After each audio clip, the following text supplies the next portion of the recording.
Yesterday, a Canadian P3 detected underwater noises in the search area. As a result, ROV operations were relocated in an attempt to explore the origin of the noises. Although the ROV searches have yielded negative results, they continue.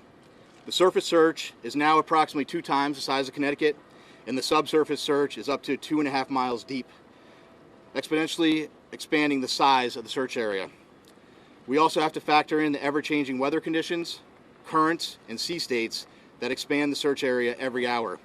So several P3 flights have heard noises as yesterday, and we put assets there.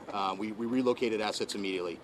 With respect to food and water, it's my understanding there are some limited rations. I can't tell you exactly how much they have aboard, but they do have some limited rations aboard the vessel. The noises have been described as banging noises, but again, they have to put the whole picture together in context, and they have to eliminate potential man-made sources other than the Titan. We need to have hope, right? But I can't tell you what the noises are. But what I can tell you is, and I think this is the most important point, we're searching where the noises are, and that's all we can do at this point.